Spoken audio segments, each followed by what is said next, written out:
Sorry for that little gap. We are back. Are we back? How's that going to work in live? Like, is there just about a 15-minute gap in the middle of the broadcast? It doesn't look like I'm there yet. Yeah, there's a bit of a delay. Yeah, you're... I am? Yeah. Great. I'm back. When we make this a video, when we re-upload it, I'm guessing that we're going to cut this bit out. So I'm going to do No, it'll just automatically upload, Michael. Oh, you know, we can cut it out in the middle. No, because we're not recording it, Michael. It's a live broadcast. Oh, well. We haven't got that bit of kit. Anyway, we're back. We're now on one camera, slightly less, attractive than it normally looks with the cutting and shit. But, the issues are what matters. It's the conversation about the new economy. That is what you're here for. So apologies for the technological blip. Where were we, Tom? We were talking about automation, but I'm not sure how much your viewers heard. Oh no, I think our viewers didn't actually get to automation. I think they only got to the bit about who did neoliberalism benefit. So we're going to go straight on to automation. So you don't think that we're going to have a jobless future? You think we're still going to have jobs? I think there's very little evidence to suggest we have a jobless future, to be honest. I think if you look at automation, it's not something new. It's been around for 200 years. If in 1718 you said to the 70% of the UK population that at that time worked in agriculture, that at some point in the future it would be a tiny fraction of the population, people would say, well, what else are we going to do, right? What can you imagine doing? And we found other things to do. So actually there's very little evidence that you can automate entire jobs. Very few jobs are going to be entirely automated, but many jobs, almost all jobs, have some portion of the activities that can be automated. So automation is likely to reshape work, but not to eliminate it altogether. And actually over the course of history, automation has been job additive into the economy rather than subtracting jobs. So there's little evidence that that will be different in the future. So the argument against that, right? So say like Nick Cernick's and Alex Williams' argument is that, yes, there has always been automation and new jobs have been created. So you shouldn't look at what jobs can be automated in the here and now. You should look at where are the growth sectors and are those growth sectors creating new jobs? So they would say that it's not just because current jobs are being automated, it's because the new growth areas that are replacing the ones that are being automated are jobless. But you don't buy that either. Well, except they're actually not jobless. That's not true. So yes, there are some fast-growing segments in the economy that are not creating many jobs. So if you take a company like Google, for example, has billions of dollars in revenue and creates very few jobs. However, if you look at the impact on other businesses of something like that, actually it does create jobs. And more importantly, if you look at sectors like social care or healthcare, there simply aren't enough people working in those sectors at this moment in time. So there will likely be new jobs to come. I don't think that means that somehow automation isn't a challenge. Of course it is, but it's the nature of the challenge is different to that which most people expect. And actually, there aren't many studies out there that predict this jobless future. So what usually happens is that some economists in a very technical way say, well, these set of tasks can be automated in this way. Then some clever dick journalist takes it and then extrapolates on the back of a fag packet and says all these millions of jobs are being destroyed. The kind of nerdy economist says, I didn't mean it that way. And everyone says, that's not very interesting. Let's pretend you didn't say that. And then there's a screaming headline about how all the robots are going to take all the jobs. So actually, there's actually a pretty wide consensus that it's not going to destroy all of the jobs, but it will reshape jobs. And the real challenge from automation is not actually about a jobless future, it's about inequality. That's where the real challenge is presented, because the jobs that can be wholly automated are likely to be at the low end of the skill level, low wage, low skill jobs. And the people who are in those jobs today are also the people least well equipped to retrain and reskill for the jobs of the future. So that's the first reason why it could drive up inequality. The second reason why automation is a real challenge for inequality is that actually if all the gains that you get, all the productivity gains from artificial intelligence and robotics and so on, if those all accrue to the automating companies and aren't shared with the workers, then what you'll end up with is a paradox of plenty, right? In aggregate, society is much richer, But in fact, at an individual level, many people are poorer. And so the real question is, where do the gains of automation go? And that's why we call for a process of managed automation between businesses, trade unions and government to make sure that people's livelihoods are protected. So people are given the assistance to retrain, a worker displacement fund, for example, so people can get the new jobs of the future. And secondly, so those productivity gains go into wages, right? So you see, if you look at the level of automation in the UK economy, take retail, we're all familiar with that. People shop at self-checkouts now, so that's an example of automation. And yet the retail sector is full of people who are being paid the minimum wage. So as you're getting these gains from automation, at the moment, those are accruing to the owners of capital, not to workers. And that's the real challenge for automation, is making sure that the gains are fairly shared. And that's why we call for a process where businesses, trade unions and government together have a managed approach to automation, so the gains are fairly shared. I mean, this is the point at which you're going to get vociferous opposition to these proposals, no? So, I mean, Tesco are not really going to be particularly happy to say we're going to let the government intervene and say every time we introduce a self-checkout machine, we have to sort of put a proportion of the gains that we get from that into increasing the pay of our staff. I mean, if you take a company like Amazon, so if it's not a company that really once had a lot of staff and then started automating, but whose business model was always based basically on automating a process that was previously done by other businesses, how would that work beyond just taxing them loads? Well, that will be part of the answer, Yeah. right? Is going to be increasing corporation tax. So, for example, we propose increasing corporation tax from 19% to 24%. That's one of the reasons that we propose it.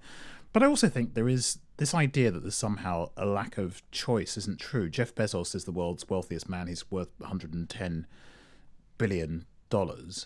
And yet Amazon staff are monitored every moment of their shift. You've had stories of them peeing in bottles because they're afraid of the time loss of going to the bathroom during their shift. That is a reprehensible way to behave. And the answer for Amazon is stronger regulation by government, undoubtedly, but also strong trade unions. Those things don't happen in workplaces where there are strong trade unions. And the Commission is very clear that we need stronger trade unions. We don't beat about the bush on that point. There are other countries that have strong and sensible trade unions, like Sweden and Germany, and they have higher pay and productivity. So it's just a myth that you can't have strong and sensible trade unions and have a successful economy.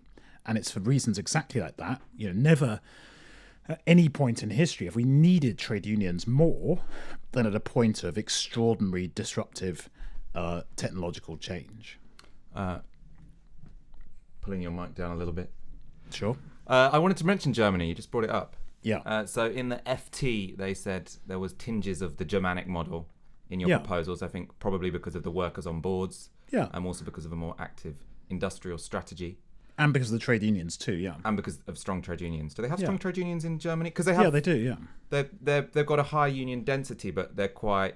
I mean, there'd be a critique from the left that they're very accommodating to business because sort of like they've been integrated into the management process. And say 2 weeks ago we had Kostas Lapavitsas on the show, who was saying we completely misunderstand the German economy in this country, and that what you actually see as the root of the German model, the German growth model, is super low wages and a sort of mercantilist export policy vis-a-vis the rest of the Eurozone. So I imagine, would argue that sort of like the Germanic model isn't really anything to aspire to. I mean, how would you respond to that? Well, so I think given a choice between unions that are too accommodating to businesses and no unions at all, it seems pretty obvious to me that a choice would be in favour of having more trade unions. I actually don't buy this argument that unions need to be adversarial in order to be successful. So why has there been wage restraint in Germany? Well, part of it was to do with the fall of the Berlin Wall and needing to pay the extraordinary sums to bring up the quality of life and living standards for East Germany. And German workers got into the habit in the 1990s of wage restraint in order to drive the investment that needed to go from West Germany into East Germany and make that transition. And then since then, part of it is that this is one of the really important points the Commission makes. Who has a long-term interest in the company? Right? At the moment, shareholders, the average length of shareholding is 7 months. The average CEO in the UK in the FTSE 250 stays for 4.8 years. So actually, the group that have the longest term interest in a company are actually the workers. And that's reflected in the German system. So part of the reason the German system has wage restraint is that the workers say, well, we should be cautious about increasing our pay too much because we want to make sure that the business succeeds for the long term. And so actually, I would see it as a really terrific sign that actually trade unions can be the most responsible party at the table, not the least responsible party at the table. And the German example, to me, some people see them as too compliant. I actually think a model where you've got trade unions working constructively with management, that can only be a good thing for the economy. And why is it that in Germany you've got decent wages, successful exporting sectors? It's because people see companies as communities of interest, not a means of rent extraction for us, for a shareholder focused governance model. So you think we'd be? I've had this conversation with Callum Cant, who sometimes does Novara content, who organises with the IWGB workers. So they're sort of all about union bureaucracies often stifle action, and so it's better to be in small unions that sort of like work from the ground up. And I was talking about I was looking a lot into the Swedish model, where they have like a super federated, huge trade union structure which negotiates with government and does quite a lot of wage restraint. Well, theirs isn't just wage restraint; it's like wage compression. So they're trying to raise the minimum wage and sort of lower down the maximum wage in the jobs that they govern over. Which is quite different from what Britain had in the 70s, right? Because one thing that's in your report, which I thought was notable, is the idea that you say you want union density to be 50%, which it hasn't been that high since 1979. And I thought when people read that, they're going to think, oh, yeah, let's make the unions exactly like they were in 1979, and they might not be completely convinced. Because that was the era when we had stagflation and we had... Yeah, so, but this is exactly the point why the example from other countries is so important. We're not saying go back to the 70s, a completely different country, completely different economy to the economy of the 1970s. The union bosses from that day are long gone. But if you look at the data, what it shows is that the labour share of national income, so that's the amount of national income that goes into people's pay and salaries, has been in long-term decline versus the amount that's going into profits, so returns to capital. So there is a fundamental problem, and that correlates with falling trade union membership. This is an issue of power. If workers don't have enough power and they can't negotiate collectively, that is why they're getting a poor deal. So we're not ashamed of saying that we think trade unions should be stronger. They're vital social institutions. They're essential for getting a fairer and better performing economy. And by the way, they make the companies more successful, right? The core of the union process is trade unions representing workers together with management, coming up with a plan to increase productivity and then to make sure that the productivity gains are fairly shared. So one of the reasons that our productivity is so poor is because British companies don't engage their workforce in decision making, right? And so the workforce, understandably, are not terribly motivated to implement improvements in productivity. So if we want to have a higher performing, more productive economy, we need stronger trade unions to help us do that. I'm going to hone down on the same point that I did before, actually, which is, I mean, when I read a report from a think tank, I suppose the way it's written is that this is win-win. You're trying to bring on as many people as possible. You're trying to say, look, this can work for everyone.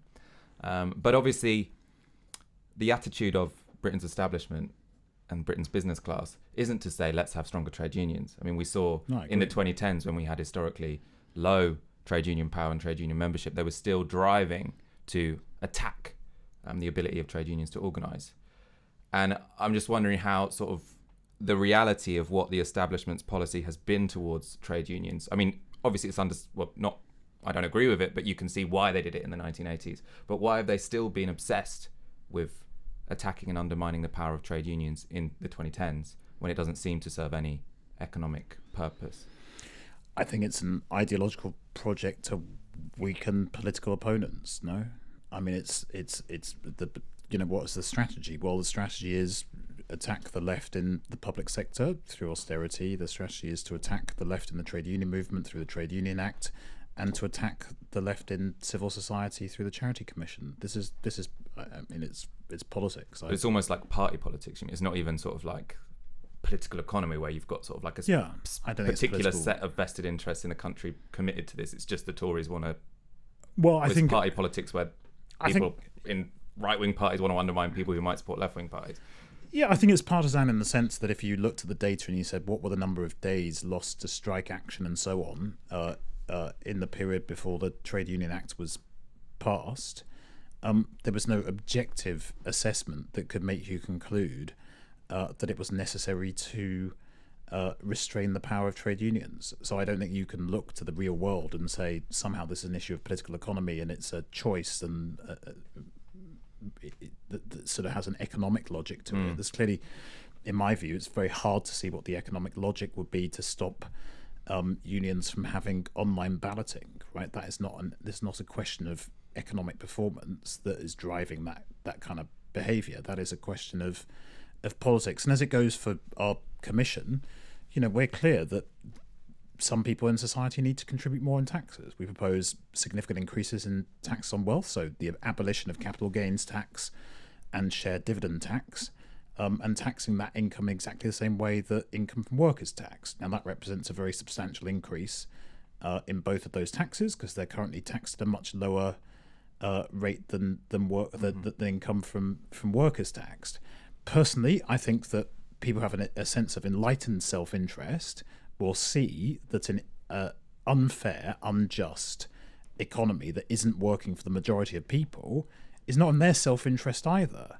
The people who've got a bit more sense in all of this, they look at the political consequences and they say, well, what's been the result in the US? Well, it's been to have Trump elected.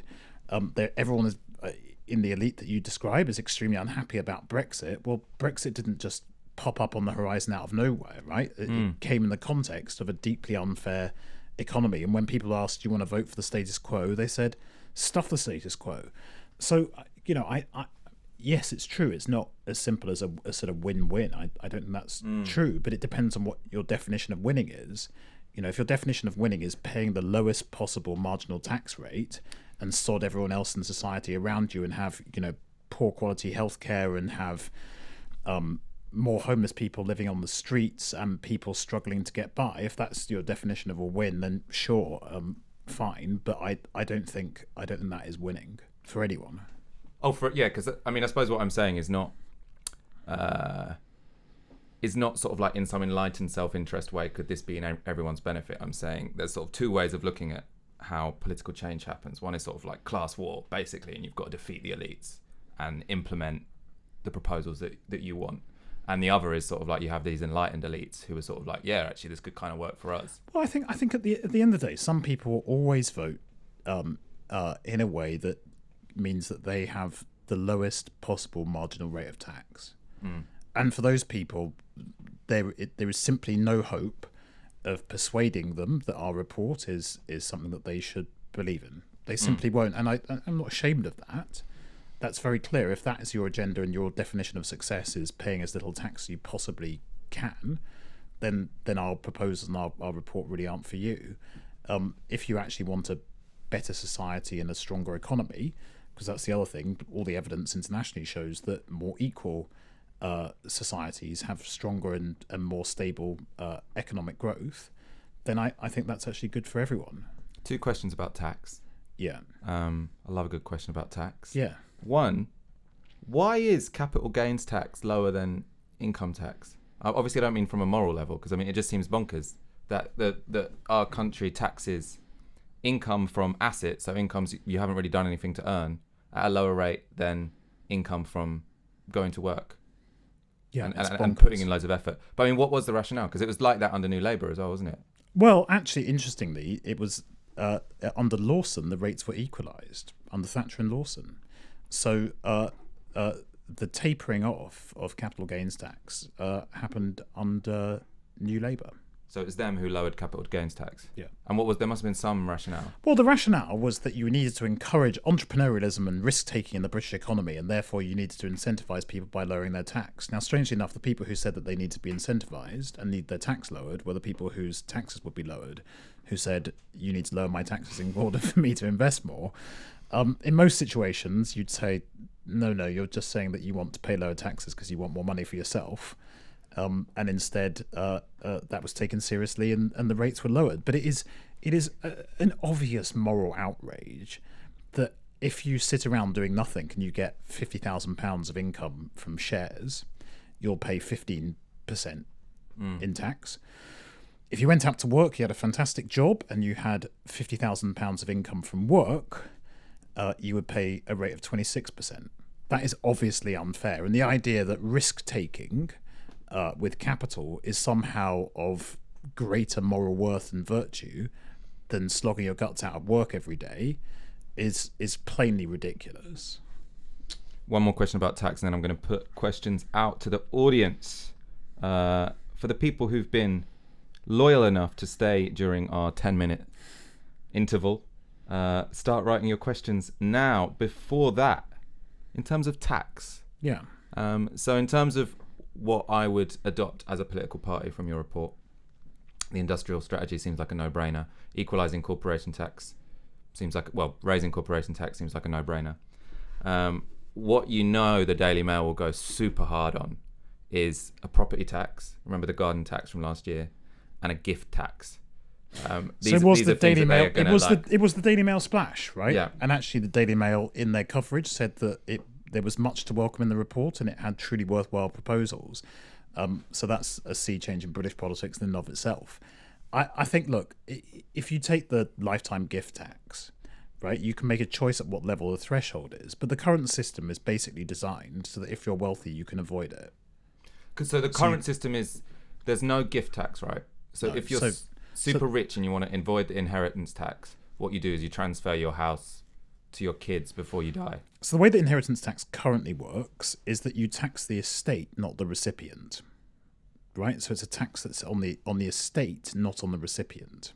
So it's on the So let's talk houses. So it's on. So let's say I die. Yeah. Probably better than saying let's say you die. Let's say I die and I leave all of my money. Well, I wouldn't be leaving anything, so yours is. Sure. I leave all my money to Novara Media. Yeah. Good call. Right. No matter how much money you currently have, yeah, the tax rate applies to my estate, what's been left, right? And it's over a threshold, it's taxed at something like 40%, right? But it applies to the estate. Yeah, I get it. What we're saying, and the way you can avoid that is if 7 years before I died, I gave all of my money to Novara Media, then it wouldn't attract any inheritance tax whatsoever. Makes sense. So what we're in favour of the system now. So what we're saying is that is a daft system, and that instead you should tax the recipient, not the estate. And so what we propose is a lifetime gift tax where the allowance would be £125,000. Obviously, small, low-value gifts would be excluded. You're not going to pay tax on your Christmas presents or anything silly like that. Gifts between spouses would be excluded as well. But for everyone else, you could receive up to £125,000 in gifts during your life and pay no tax. Over that tax, it would be over that threshold. It would be counted just like income from any other source, put on your income tax return and taxed on the same basis as income from any other source. And then, for example, Labour can do that line that they like, which is this will only actually affect the top 5%, because most people don't receive 125k in their lifetime, I presume. Right. I mean, you can move the threshold, right? So if you made the threshold 150k, for example, that would roughly match the current threshold for a house for two people. So it's 300,000 is where inheritance tax currently kicks in. I knew there'd be good questions. Right, questions for Tom. This is from Olorenz J. Tom, could an industrial strategy investment bank go wrong? What are the dangers? So the danger with an investment bank right, is that the decision making gets politicized and it's used to subsidize inefficient or poor industries. So you need to have a governance arrangement for a national investment bank that guards against using it as a vehicle to subsidize badly run, inefficient businesses. So it needs to be run as an independent and yet public institution that is able to make sensible investment decisions. And the way that you make sure that it's investing in things that matter to the economy is by its mandate. So if its mandate is to secure the highest returns, then if it decides that, you know, the best performing asset class is real estate in Hong Kong, it will put its money there. If you have a national investment bank, you can say, you know, your mandate is to invest in these parts of the UK and pay regard to the government's industrial strategy, but then you leave it to the actual people who are managing the National Investment Bank in order to for them to decide exactly where they deploy the funds. But yeah, there is a risk if it's politicised that it makes poor decisions. This is a But then banks have had a bit of a habit of making poor decisions in recent years. So I'm not sure that private banks have a particularly strong track record on smart investments. So just think about the subprime mortgage crisis. So, you know, let's be real about, you know, what is this capacity of the state to make good decisions versus the capacity of the private sector to make good investment decisions. This question is basically someone agreeing with you. It's Jody 1987 says, I work for a German unionized engineering company that produces components for the automotive and aerospace industry. It's my least stressful, best paid, most holidays and perks job. Coincidence? Not a coincidence. Good. And we could do the same here if we chose to do it. Oh, wow. This one's really big. I'm going to ask it just because I don't know what your answer is going to be. What's your opinion on abolishing the state and capitalism? Not yet. Well, actually, I think we've seen there's a serious point in this about the state that I'll make, right? So, my family are from Iraq, and I think if you look at what the decision to abolish the state as an institution looks like, it looks like death and destruction for many people. So I think in all of this, the idea that we need to destroy the state is fundamentally wrong. And I think the point that we make is that the state can be more active, more engaged, more entrepreneurial, and more successful. And that actually helps all parts of society. It also helps the private sector too, by the way, to have an active and engaged and entrepreneurial state. So I personally don't have much time for this sort of anarchist, get rid of the state and we'll all be free, because I actually don't think that's true. That's the Matsukato argument, isn't it? She was on the commission. Was she on the She commission? was one of our commissioners, yeah. What are Mr. Kibasi's, I like that formal, what are Mr. Kibasi's main economic influences in terms of thinkers? Thoughts on the Austrians? Who has he found most helpful? Who are you into? Who am I into? Well, I mean, as a confession, I am a great believer in Keynes. I do think that one of the big problems of the UK economy in the last 10 years has been chronically deficient demand in the economy. I think that's partly a result of obviously deleveraging after the financial crisis, but also a result of deliberate government policy to withdraw demand from the economy through austerity.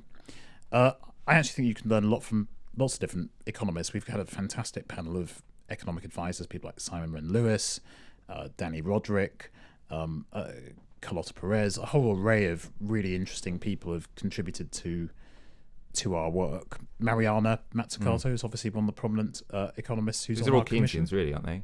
Yeah. Who's a prominent economist on our commission. John Eatwell, president of Queen's College in Cambridge, is a prominent Keynesian economist who's also on our commission. So actually, I think there are an array of influences in the report, but you can detect the intellectual fingerprints of some more than others. Something that comes up most times we talk about economics on the show. Interesting question. What do you think of the proposals of positive money? So basically the idea that you have a sovereign, what's it called? No. Anyway, where the central bank gets to create money instead of creating debt. Well, the sort of modern monetary theory stuff, I think it's quite interesting. I think the basic point that they make, which is that it's not a simple process of banks receiving deposits and then lending, that actually most of the money is created as an important is an important point. On the finer details of modern monetary theory, I'll confess that I don't know the ins and outs of it well enough. But I think there's certainly stuff to look at in that regard. I'm trying to work out who was the guy who wrote Between the Devil and the Detail. I can't remember. Anyway, he used to be like a top guy in the city. I found it all quite convincing. And I felt like the reason the Labour Party didn't take it on was because they were just too scared of like loads of they're going to print money headlines. Well, so there is an interesting question, and we do actually talk about money financing in the report. And so we make the argument that in terms of preparing for the next recession, actually at the moment, with interest rates close to their zero lower bound and all the challenges on fiscal policy, we actually say that you should be able to money finance the National Investment Bank as a measure to redirect money from the QE program. So QE that people's QE, right? Yeah. So QE has a 445 billion of QE that has a rolling program, and actually, our argument is that as the corporate bonds mature, you could then put the new discretionary expenditure into the National Investment Bank at a time of recession to increase investment in the real economy. Right, I like this one. Are you scared of communism? This is from Jay. Well, I wouldn't say that I was scared of communism on the basis that I don't think there are many communist states left in the world. And I don't think that when I think kind of when I see you guys saying I'm literally a communist, I look at that and think it's quite a funny way of kind of poking at the establishment, basically saying, no, I really want things to fundamentally change and the status quo is not acceptable, and watching them lose their minds over something that I think is kind of funny it is extraordinary. I don't think anyone is saying, we need to have a return to the USSR. That's not a real political objective or plan of anyone. I think having a fairer, more equal society, if you take all of the proposals together, right, most of continental Europe has already figured a lot of this stuff out. At the moment, the UK state is set to be 38% of GDP, and Denmark it's 55%. Is Denmark a communist state? Well, a majority of the economy is government spending. I think Denmark's a rather nice place and a lovely place to live and a thriving and prosperous society. So I think this stuff on communism is a bit of a red herring. Class war social democrat? That's how you describe yourself, Michael, and I couldn't dare to disagree. Very good. All right, final question because it's getting late now. When does Tom think the next stock market crash will be? This is from Thomas Randall, who has made his own guess next month. Now I feel like I'm being like Michael Fish in 1970 being asked to forecast the weather, tell everyone there's no hurricane coming, and then one hits. Look, I don't know. I couldn't predict that. Clearly, at some point, people will say that stocks are overvalued. I think there are some troubling signs in the global economy. There are some headwinds. I think you're starting to see some economic data from the US that is starting to suggest that. Will it be our full-on stock market crash? Well, to some extent, you never know if Trump sends a tweet that promotes that and prompts that into happening. So I think it's rather difficult to tell. I don't think a massive crash is around the corner. I also wondered to the extent to which, have we really dragged ourselves out of the recession caused by the financial crisis? Well, I think for most ordinary people, they'd say, well, it's been a bit shit for 10 years, hasn't really improved. And I think a lot of people say, well, how would I know the difference? Right? Wages have stagnated. Employment hasn't, jobs are at an all-time high, but wages really haven't gone anywhere. And I think can things get worse? Of course they can get worse, right? But thinking that this is, the worst things can possibly be would be a mistake. But I think it's a bit of a mug's game to try and predict the next stock market crash. All right, you weren't as brave as Tom Randall, but we'll see if it happens next month or not. Yeah. Thank you so much for joining us. Pleasure. It's been fun. It's always good to be on. Yeah, no, we'll get you back soon. Thank you so much for watching, and especially for waiting through that little problematic 10 minutes in the middle. Everybody's saying, why was it such a short stream? Michael. Oh, you want to go on longer? No, that's what people are saying. Oof. We'll do. I'll take some more questions. Okay, we'll Come take on. some more questions. All right. Come on. Good stuff. We'll take some more questions. Ice Light Blue. Why was this such a short stream? Well, you had your way, didn't you, Ice Light Blue? Right. Blue Rayman says, what should I do with my money when I get some? I can answer that question. Support.novaramedia.com. A new media for a different politics. We've had you on about Brexit before. How is this all affected by Brexit? I mean, it seems like the report took a conscious decision to remain neutral about it all. Well, so I think, look, we amongst our commissioners, we had prominent supporters of the Remain campaign, and actually we had some prominent supporters of the Leave campaign. We had Helena Morrissey, who's one of the most prominent Brexiteers in the city, John Mills, who's the founder of Labour Leave. So we've had an array of different voices. I think saying that we want to stay neutral is probably not the big point that we find. What we find is that the problems in the UK economy stretch back over many decades. You know, they haven't just originated in the last couple of years with Brexit. These are long-standing problems, and actually they go some other way to explaining why people voted to leave, because they were asked, do you like the status quo? And they answered by saying, no, it's pretty shit. So I think that's the first bit, is that, you know, actually the problems are much more long-standing than just what's happened with Brexit. Now, some people think that leaving the EU will make it easier to implement the agenda like we set out in the Commission report. Others think it will make it harder. The reality is that the programme that we propose, you could implement it if we stayed in the European Union. How do I know that? Well, you know, go and meet Denmark or Sweden if you want to have a look at a country that manages to have a high involvement of the state, great levels of equality, and still be a member of the European Union. So you could do it from within the EU, but you could also do it from without the EU. The big message in all this is that we have more choice and control than is commonly imagined. We need to own our problems. We've generated them in this country. There are problems. They're not the result of someone else. They're not a consequence of globalization. They're not the fault of the European Union. They're certainly not the fault of hardworking migrants. We need to own our problems and actually make the changes that we need to make, because we have the power to do it if we'd make different choices, the ones that we've been making for a long time. In terms of, so I got one question here that's about the consequences of Brexit, and that it could actually make it easier to implement this if it lowered house prices and sort of completely. I mean, one of the Lexit arguments was that it will, because it puts such a spanner in our sort of like speculation-based economic model with a strong pound, etc., it will give the establishment the nudge they need to shift to the kind of thing you're talking about. So I suppose you could also rephrase that as, if we basically stay in the EU, what are the chances that we just go completely back to the status quo?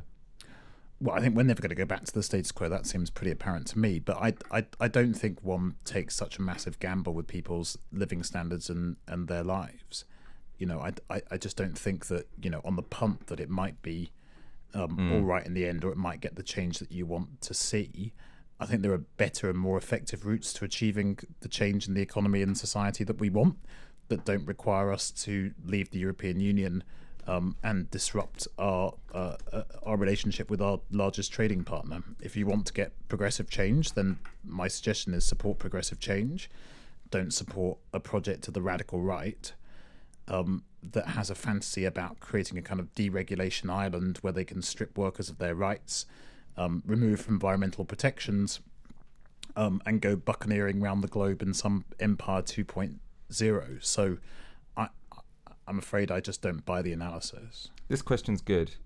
In terms of corporation tax, why only 24%?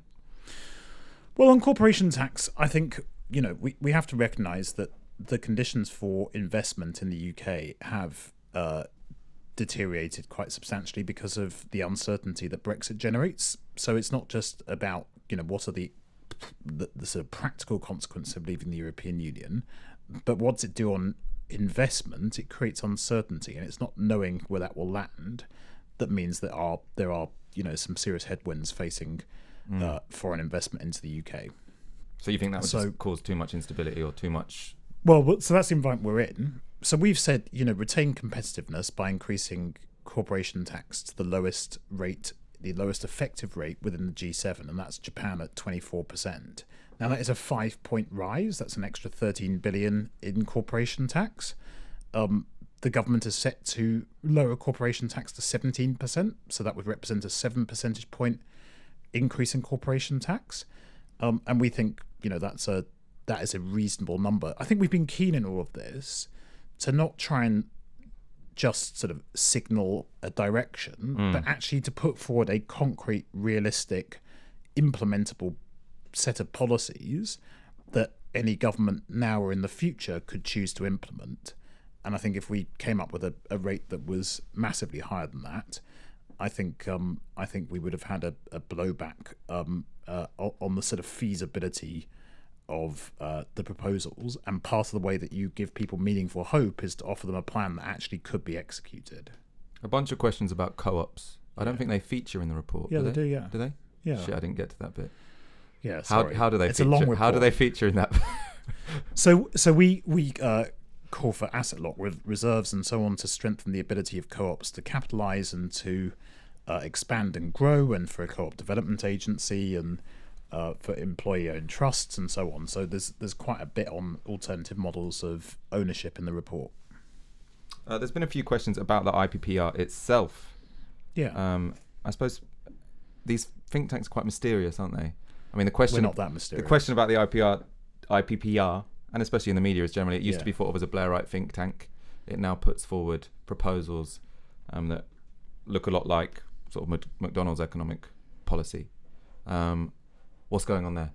Look, some people say that so the editor of the FT said this was a kind of Christian democratic German project and was on the sort of centre right. The Economist said that it had ideas from both left and right. Paul Mason said it was a gift to the Labour leadership. So I don't think you can easily pigeonhole this report and the work that we've been doing. We've taken it where the evidence is. We had a commission of 22 people, including the Archbishop of Canterbury, the General Secretary of the TUC, business leaders, investors, community activists and organisers. And it's really their report. So very hard to claim really in this that somehow the report is sort of positioned about IPPR's relationship with the Labour Party, because the people who had the final say on what went in the report were the members of the commission. And they're a very, very broad range of people.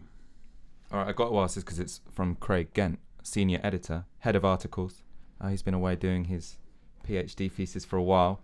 Unions are basically in the dark on questions of technology, except where they threaten jobs.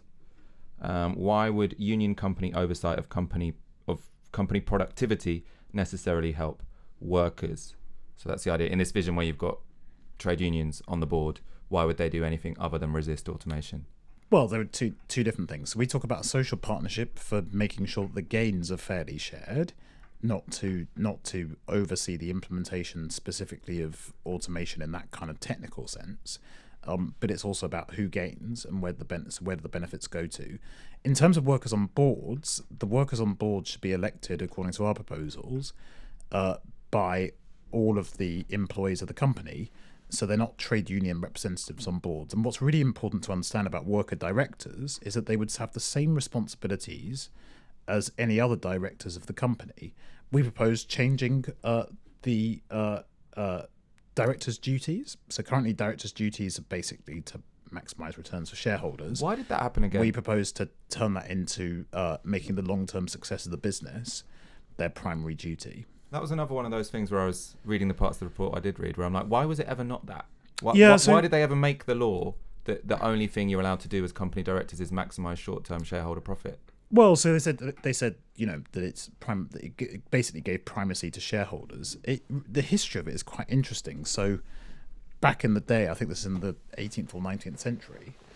This has been this wasn't a neoliberal thing in the 80s. This has always been the case. Older. So there's different things going on in the current era, but historically the group that kept getting screwed were shareholders who kept getting wiped out. So the people who set up businesses were sort of doing fine, and the people who worked in them, and it was the shareholders who put their money in who were getting stuffed.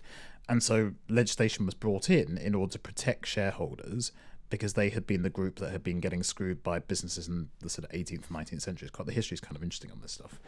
Then more recently, what has been the problem? Well, it's been runaway executive pay and then compensation packages for top executives that are linked to the share price.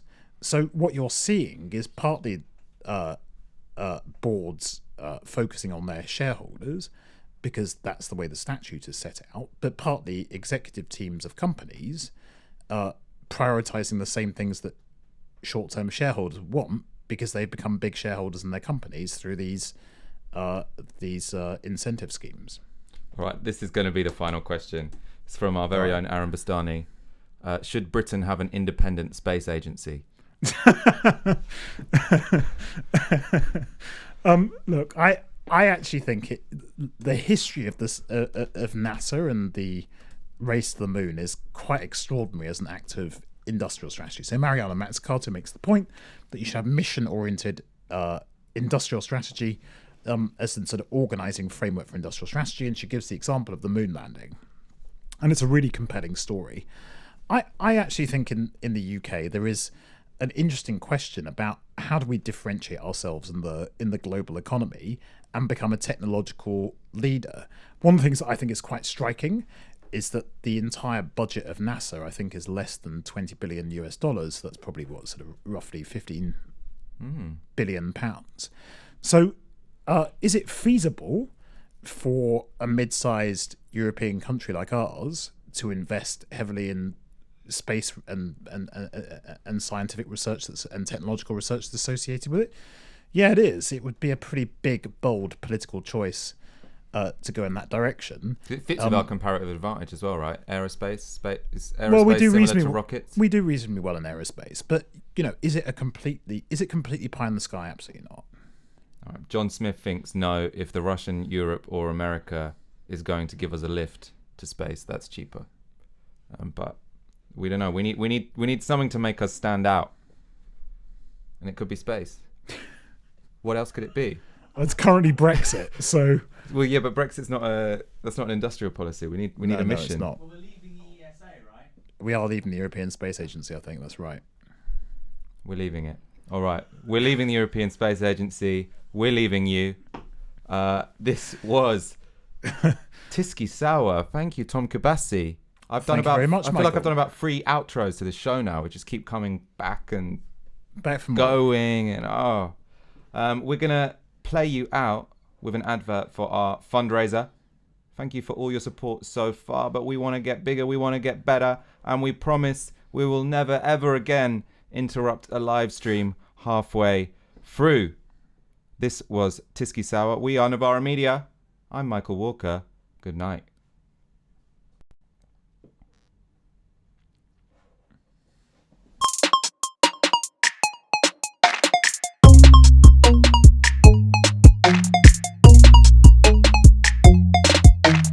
So the thing that I'm probably the most proud of is our climate justice focus, where we basically took the discussion around climate change out of the hands of toothless NGOs, and instead we reported on Indigenous struggle, and we made the socialist case for fossil fuel divestment. Election sesh, that's just like a 12-hour live stream rave from the studio. I don't think any other news outlets really cover news like that. It's inclusive, it's not condescending, and it's a bit cheeky. We're a team of volunteers going up against shady think tanks and Murdoch money and trying to change the conversation in the mainstream media. And thanks to our subscribers, we've been succeeding with just enough money coming in to keep the studio lights on. But if things are really going to change for the better, we can't just interject in the conversation. We need to actually set the agenda. And that's why we're trying to push up our subscription so that we can pay everyone who works at Novara for at least 1 day a month. We need your help if we're going to keep telling the stories that other outlets won't, and actually have a positive impact on the politics we're covering. There's a big world out there up for grabs, and we are in it to win it. If you want a new media for a different politics to survive, to grow, to thrive, you know what to do. Smash that subscribe button.